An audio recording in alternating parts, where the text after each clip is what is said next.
이방인들이 듣고 기뻐하여 하나님의 말씀을 찬송하며 영광을 주시기로 작정된 자는 다 믿더라. 아멘. 자, 누가 믿었다고요? 구원을 주기로 뭐하는 자? 작정된 자, 이렇게 됐어요. 네. 가장 핵심입니다. 구원을 주기로 작정된 자다, 이렇게 얘기를 했죠. 자, 그러면 봅니다. 이제 하나님께서 사람을 창조하시고 어디에 두십니까? 에덴 동산에 두십니다. 그렇죠? 여기에는 뭐가 있습니까? 여기에는 생명과가 있어서 영원히 살 수 있습니다. 그리고 하나님이 하나님 되심을 알게 하는 선악과도 있습니다. 여기에서 이제 하나님 뭘 주셨습니까? 모든 푸른 채소 그리고 열매 맺는 과목, 이걸 저와 여러분들의 먹거리로 주시고, 모든 풀을 이제 동식물의 동물들의 하늘을 나는 동물들, 새들이나 이런 것들이죠. 땅에 있는 것들이 전부 다 먹거리를 이렇게 주셨죠. 그런데 이 에덴이 어떻게 됩니까? 이 에덴을 지키기 위해서 하나님 주신 이 선악과를 먹으면 안 됩니다. 예배가 회복돼야 되고 예배가 유지가 돼야 되는 겁니다. 영적인 창조의 질서가. 그런데 타락을 했어요. 그렇죠? 자, 이 타락은 뭘 가져왔습니까? 타락은 다른 말로 말하면 죄입니다. 무슨 죄예요? 하나님을 하나님으로 시인하지 않은 죄. 그래서 사망이 왔어요. 그래서 사람들도 지옥에 가게 됐어요. 이 지옥은 누구를 위한 거예요? 사단을 위한 거죠. 그렇죠? 그러면은 하나님의 계획은 이 타락으로 말미암아 영원한 사망에 떨어진 사람을 뭐 하는 데서요? 구원하시는 데 있어요. 그것을 가르쳐서 뭐라고 표현하느냐? 잃어버린 실낙원, 낙원을 잃어버려도 실낙원이라고 그래요. 다시 해보겠다 해서 복낙원이라고 그래요. 이걸 다른 말로 표현하면 천국이라고 그래요. 이걸 다른 말로 표현하면 새 예루살렘 성이라고 그래요.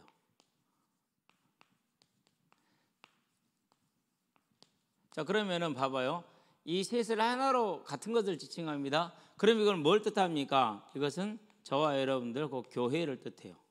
그러면 결국 뭐를 회복하는 거죠? 선악과를 회복하는 거죠. 즉 하나님과의 관계를 회복하는 거예요. 이게 하나님의 근원적인 계획이에요. 자, 그러려면은 이 일에서 필수적인 게 뭡니까? 두 가지가 있어야 됩니다. 하나는 죄를 값을 지불해야 됩니다. 그걸 속죄라고 그럽니다. 그런데 우리가 못해서 하나님이 대신하기로 했습니다. 그게 대속입니다. 자, 그 속죄를 통해서 뭐합니까? 속죄가 되어야 사망에 있는 자를 살릴 수가 있습니다. 죽은 자이기 때문에 죽은 자를 살리는 건 뭐라고 그럽니까? 부활이라고 그럽니다. 이게 하나님의 근원적인 계획입니다. 그럼 이 계획이 어디에 담겼습니까? 그게 창세기 3장 15절 여자의 우선에 담겨 있는 겁니다. 처음부터 하나님의 계획은 뭐예요? 그러니까 예수의 대속을 통해서 죽은 우리를 살리시는 부활이라는 거죠. 이게 저와 여러분들은 굳건하게 잡게 되길 바랍니다. 자, 그러면 봐봐요. 이제 타락해버린 세상과 사람들을 살려서 다시 이리로 들어가게 할 겁니다. 하나님의 교회를 다시 세울 겁니다. 자, 그러면은 이 교회에 들어갈 자,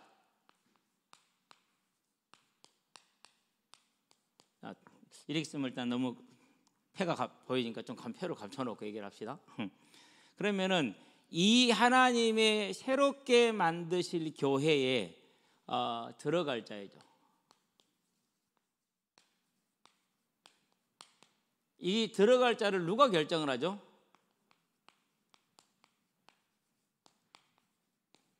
결정권자가 누구예요? 하나님이 잃어버린 상실되어진 하나님의 교회를 다시 회복해요. 그리고 그 영원한 세계에 영원한 생명으로 들어갈 자를 결정할 그 결정권자는 누구예요? 그건 하나님이에요. 왜요? 하나님이 창조주 주관자이시니 그렇죠. 그 하나님께서 뭐 하는 겁니까? 이 낙원에 새롭게 만들어진 낙원 뭐가 없습니까? 사망이 없고 죄가 없는 것이죠. 그렇죠? 여기에 들어갈 자를 하나님이 결정을 하는데 그 선택받은 자들이 이제 하나씩 나옵니다. 첫 번째 인물이 누굽니까? 첫 번째 인물이 아담의 자손들 중에서 대표적으로 나오게 누구죠? 가인과 아벨이죠.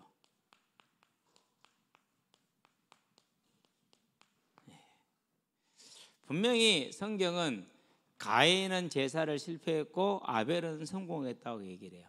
그런데 큰 맥락에서 보면은요, 가인은 하나님이 선택을 하지 않았고 아벨을 선택을 하신 거예요. 가인이 오히려 처음 낳은 자니까 장남이잖아요. 그렇죠? 그래서 창세기 4장에 보니까 1절부터 이제 7절까지 보면 뭐가 나옵니까? 가인의 제사가 나오고 8절까지네요. 나옵니다. 히브리서에 보니까 11장 4절에 뭘 말합니까? 애물이 증거한다 그랬어요. 무슨 애물입니까? 믿음입니다. 어떤 믿음입니까? 이 하나님의 나라를 이룰 우리의 대속구를 통해서 부활을 이루실 메시아에 대한 믿음을 아벨은 잡았다라는 겁니다. 그 은혜를 누가 받았습니까? 그 믿음의 은혜를 아벨이 받은 것입니다. 하나님이 누구를 선택했어요? 아벨을 선택하셨어요. 그런 다음에 이제 아벨 다음에 누가 나옵니까? 셋이 나옵니다. 이렇게 쭉 내려가는 겁니다. 자, 그런 다음에 또 봅니다. 이제 하나님이 이렇게 해서 이제 아벨을 통해서 언약을 다시 전달하고 아벨을 선택했습니다. 그런데 아벨의 후손들이 또 타락했어요. 그게 창세기 6장이죠. 사람이 육신이 된지라 그랬어요. 육신이 됐다는 얘기는 또 타락했다는 소리거든요. 자, 그러한 때에 하나님이 누구를 택합니까? 노아를 택합니다. 그러나 하나님은 노아는 하나님께 뭘 입었더라? 은혜를 입었더라 그랬어요. 누구를 택한 건 그러니까 하나님이 노아를 택하신 거예요. 이걸 저와라들은 잘 기억을 해야 돼요.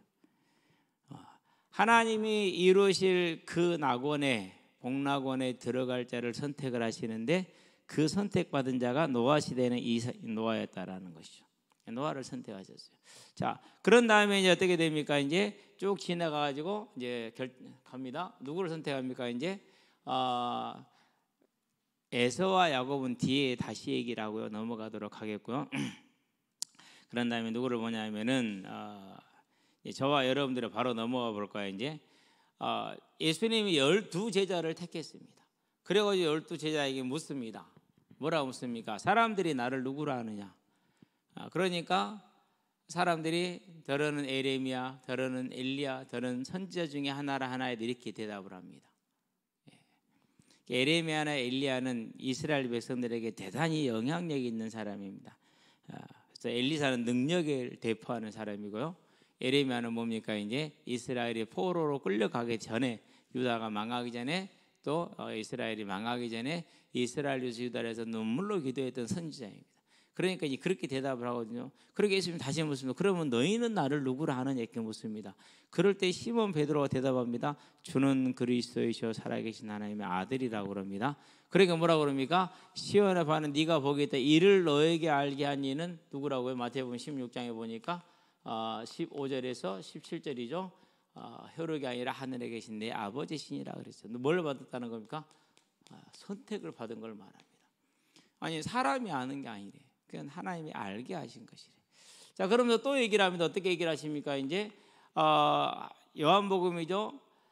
창조주 하나님이 곧 예수님이고 그분이 말씀으로 세상을 창조했다는 걸 말합니다.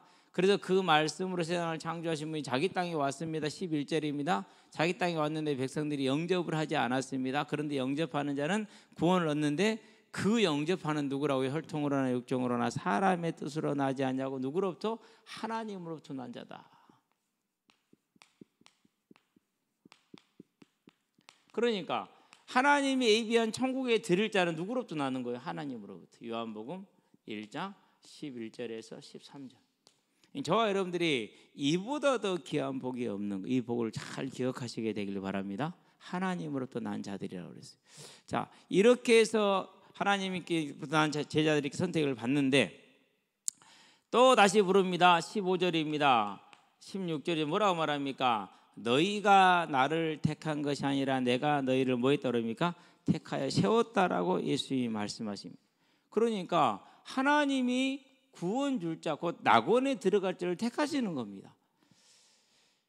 그래서 아브라함도 그렇고 모든 믿음의 사람들이 다 이 하나님에 들어갈 결정권자 하나님께서 천국에 들어갈 자를 선택을 해서 이렇게 지금 보여주고 있는 것이죠. 자, 그런 다음에 이제 뭐라고 그러니까 이 복음이 이제 예수님이 복음이 십자가에 죽으시고 부활하셨습니다. 완성되었습니다. 그러고 이제 이 복음이 증거되고 전파됩니다. 전파되는 중에 비시디아 안디옥에 이르렀습니다. 아직은 오늘날의 튀르키예에 있습니다. 비시디 안디옥은 튀르키에 이르렀는데 거기서 이제 바울이 복음을 증거합니다. 이제 1차 전도 여행을 막 지금 시작을 한 거죠. 전도를 증거를 하는데 많은 사람들이 모였어요. 두 번째 안식일에는 거의 모든 그 안디옥의 사람들이 다 모였어요. 원래 그러면은 바울은 어디에서 복음을 전했어요? 회당에서 전했거든요. 아니 근데 회당에서 복음을 전하는데 이방인들이 가득가득 모이도록 그 성인 사람들 거의 다 모였어요. 자, 그래가지고 기존의 유대인들을 따르는 것이 아니라 이 유대인들이 가르친 것과는 다른, 지금 유대인들이 말했던 메시아가 올 것이라는데 그 메시아가 왔다라는 걸 가르치는 바울의 말에 다 귀를 기울인 거예요. 그러니까 유대인들이 이제 시기가 났어요. 시기가 나가지고 이제 핍박을 하죠. 그렇게 핍박할 때 바울과 바나바가 이제 먼지를 털면서 뭐라 그러니까 우리가 이방인으로 간다. 이제 너희들이 거절했기 때문에 주께서 말씀하신 대로 이 복음은 이제 이방인들이 가게 된다. 그랬었을 때 이방인들이 주의 말씀을 기뻐하며 구원직으로 작정된 자는 뭐 하는 자? 작정된 자. 택함을 입은 거죠. 그러니까 저와 여러분들이 전도를 한다라는 것은요, 사람을 꼬셔서 데려오는 게 아니에요. 뭘 찾는 거예요? 하나님이 이렇게 작정하신 자가 있어요. 그런 얘기는 저와 여러분들이 작정을 받았다는 얘기잖아요. 그렇죠? 그래서 오늘 본문에 나도 사도행전 13장 48절. 예. 저와 여러분의 주변에는 반드시 이와 같이 뭐한 자가 있다고요? 작정된 자가 있다라는 걸 꼭 잊지 마시게 되길 바랍니다. 어떻게 작정이 되었습니까? 이렇게 한번 볼까요? 이제 창세기죠, 25장이죠, 23절이죠. 자, 로마서이죠, 9장에서 나옵니다. 11절에서 13절입니다. 누구입니까? 야곱과 에서입니다. 형이 에서니까 에서부터 먼저 쓸게요. 에서와 야곱. 자, 에서와 야곱이 지금 뱃속에 있습니다. 쌍둥이입니다. 쌍둥이에요. 쌍둥이인데 아이들이 한 5개월 되면 태동을 시작해서 움직이기 시작을 해요. 그런데 이놈들이 태동을 시작하면 또 싸우기 시작하는 거예요. 그럼 아파요. 여러분들이 이제 아이를 배보면 알겠지만은요, 아기 뱃속에 있다가 갑자기 툭 치잖아요. 그럼 자다가도 벌떡 깬다니까는요, 놀래가지고. 그런데 아니 자다가 발길질 한 번 해도 깜짝 놀라는데 두 놈이 싸운다고 생각을 해봐요. 어떡하겠어요 지금. 그러니까 너무 배가 아프고 힘든 거라 잠도 못 자고. 그래서 리브가가 기도합니다. 하나님 왜 이놈들이 이렇게 싸웁니까? 라고 하나님께 물을 때 하나님이 대답합니다. 뭐라고 대답하시냐? 큰 자가 에서입니다. 작은 자를 섬기리라 이렇게 얘기를 했어요. 그러니까 하나님의 뱃속에 있는 아이들이잖아요. 우리가 볼 때 인간적인 선악이 있어요, 없어요? 아무것도 없다니까요. 그런데 두 사람 중에서 누구를 선택했어요? 에서가 아니라 야곱을 선택했어요. 그래놓고 말라기에 가서 말합니다.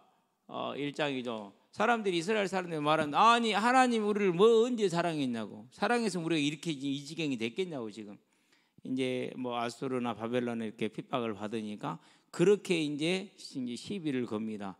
그럴 때 하나님이 뭐라고 말씀하십니까? 너희가 야곱의 후손 아니냐. 그런데 봐라, 하나님이 에서는 미워했고 야곱은 사랑하지 않았냐. 그럼 너희가 그 사랑을 선택으로 받은 사랑을 받았지 않았냐. 이게 증거 아니 이렇게 얘기를 합니다.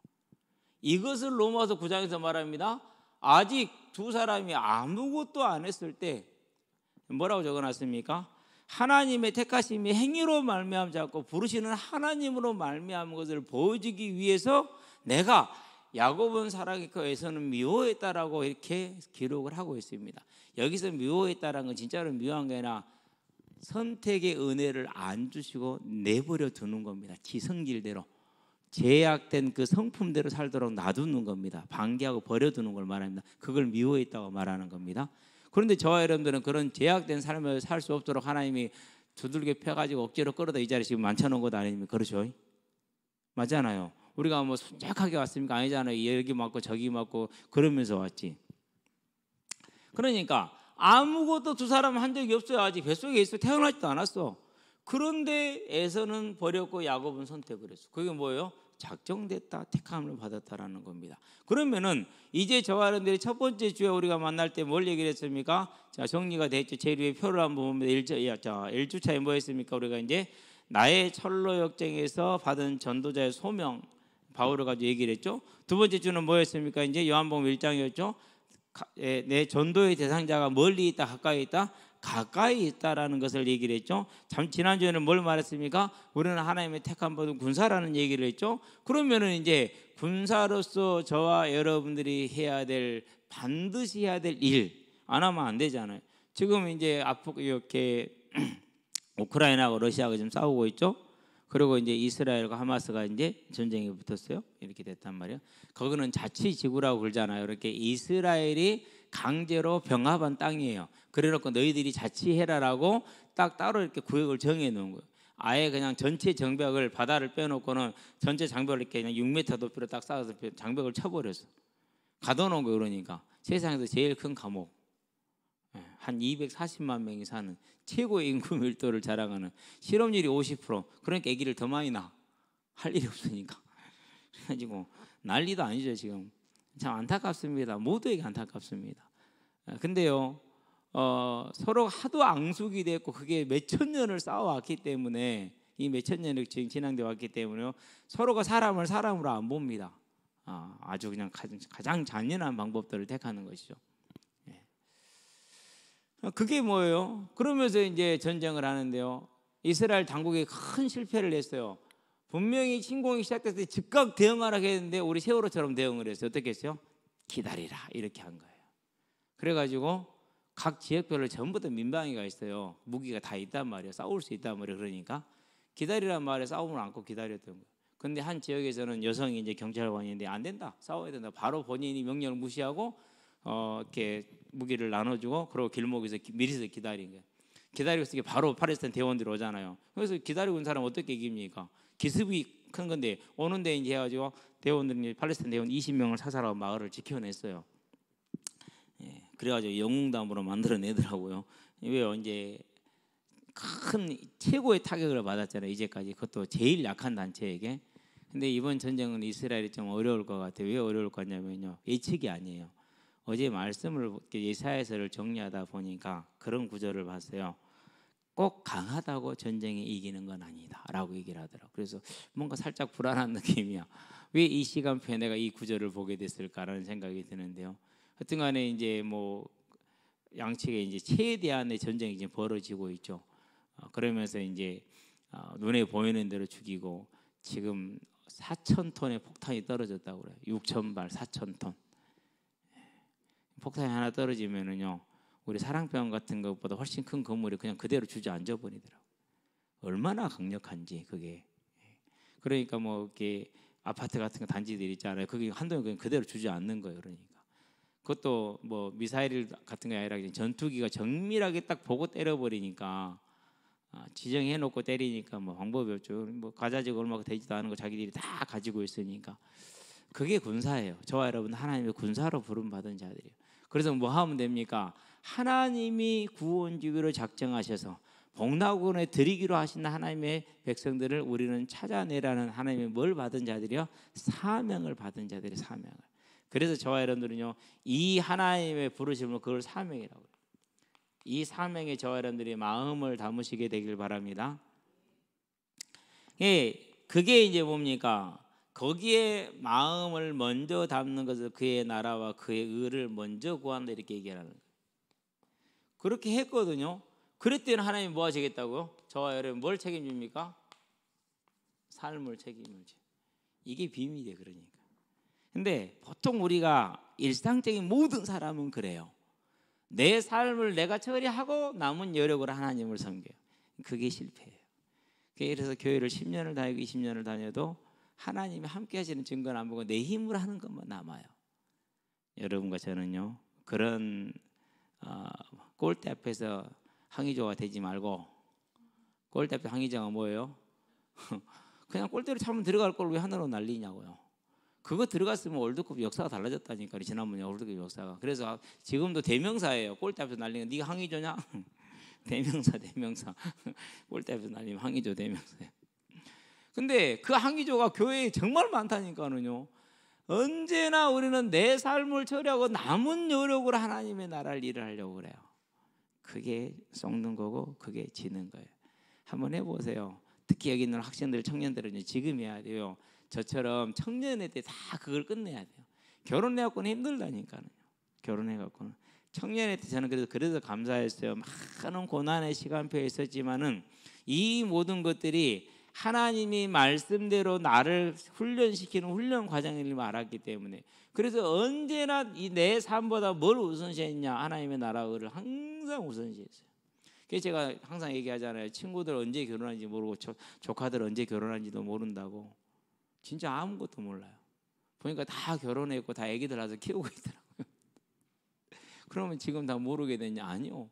지금 다 이렇게 믿음 안에서 하나로 다 연결되어 있어요. 그게 비밀이라니까요. 내 삶도 마찬가지. 어느 날 우리 애들이 그런 적이 있었어요. 왜 아빠는 우리하고 안 놀아줘 그러더라고. 생각해 보니까 애들하고 놀아준 적이 없어. 왜요? 내가 항상 내 사역에 바쁘다 보니까 제일 나한테 놀아주라고 보채는 게 우리 은서. 이제 요즘은 핸드폰 생긴 들은 그러지도 않아. 전에는 포즈를 하자고 포즈를 3개 4개 들고 와갖고요 하면은요 졸려 죽겠는데 얼른 맞춰버려야 돼. 그런데 요즘은 이제 포즈들도 내가 하자게 하지 이제는 하지도 않고요. 방에서 나오지도 않아. 불러야 나와. 핸드폰 아니라고. 참나. 근데 그 정도였어요. 그러니까 저와 여러분들은 언제나 이 비밀을 기억하시게 되길 바랍니다. 항상 하나님의 나라 을을 내가 위해서 살 때 내가 챙기지 못한 내 삶은 하나님이 챙긴다라는. 그러면 그 삶에는 뭐가 있습니까? 건강이 있죠. 그렇죠? 그 삶에 뭐가 있습니까? 드디어 일이 시작이 됐네. 그 삶에는 경제가 있다니까요. 네. 이런 것보다 더 중요한 그 안에 누가 있어요? 그 안에 후대가 있다니까요. 자녀들이 있어요. 그 안에서. 우리는 이 비밀을 꼭 누리기를 바랍니다. 그런 다음에 뭐가 있습니까? 그 다음에 저와 여러분들 이 땅에 살아가는 모든 것들이 전부 다 들어있어요. 플러스 알파. 여기요. 더 중요한 게 뭡니까? 이 모든 것보다 중요한 게 있어요. 왜? 사도 바울은 이거 하나도 못 누렸거든요. 초대교회 이거 하나도 못 누렸거든요. 믿음이 크니까 그래요. 우리 믿음이 작으니까 누리게 되는데 더 중요한 게 그게 뭡니까? 상급이요. 이건 이제 영원한 것이에요. 이제 가서 우리가 서로 만나면 얼마나 반가울까. 그렇죠? 당신 덕분에 당신이 하나님의 명령에 충실해서 내가 이 자리에 있게 됐음을 감사한다. 저와 여러분들은 그런 만남이 천국에서 이루어지기를 주의 이름으로 축원드립니다. 그래서 오늘도 내 삶의 계획을 어디로 세우면 됩니까? 그렇게 세우게 되길 바랍니다. 그래서 주의 택하신 자를 찾는 것이 전도자의 일이다 그랬습니다. 자, 그래서 나의 일생의 전도 계획을 세우고 내 가까이 예비된 자를 찾아내고 충성된 군사로 부름받아서 영적인 싸움에 승리해서 저와 여러분들이 이제 겨울 수련을 목표로 바라보면서 이 일을 감당하게 되길 바랍니다. 자, 오늘 할 일을 보도록 합니다. 첫 번째 있습니다.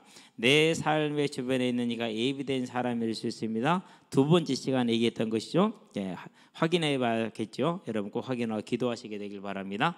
자, 이 다음에는 이 기도에 대한 부분을 좀 다뤄야 될 것 같아요. 자, 겨울 수련의 기도 제목을 찾아갑시다 이렇게 얘기를 했고 각 저별 팀별 저원 팀원 명단 작성 및 전도 대상자 작성을 공유하기 이렇게 했습니다. 서로 겹치지 않도록 공유해 보라는 소리입니다. 그러면서 여러분들이 꼭 우리 조장들이 이제는 이날 이 시간에만 하지 말고 금요일 날 주말이 다가오면 꼭 여러분들 조언을 챙겨서 토요일 날 함께 이 자리에 도착할 수 있도록. 그래서 가능하면 제가 차량 운행을 가지 않도록 여러분들이 여러분 조언을 챙겨주기를 바랍니다. 기도하겠습니다. 살아계신 아버지 하나님, 하나님께서 우리를 구원하셔서 이제 하나님의 군사로 부름받은 14만 4천이 되게 하신 것을 감사를 드립니다. 하나님의 군대로 부름받은 자들이니 하나님의 일에 부르신 일에 온전히 충성할 수 있도록 우리에게 은혜를 더하여 주시옵소서. 특별히 이제 하나님의 작정된 자를 찾기 위해서 우리를 보내시고 우리를 부르셨으니 이 하나님의 부름에 온전히 충성하는 자가 되므로 우리 일생이 그 충성에 있게 하시고 이번 겨울 수련회는 그 열매를 함께 누리는 생명잔치로 인도받을 수 있도록 주님 역사하시고 인도해 주시기를 그리스도신 예수의 이름으로 기도합니다. 아멘. 마치겠습니다.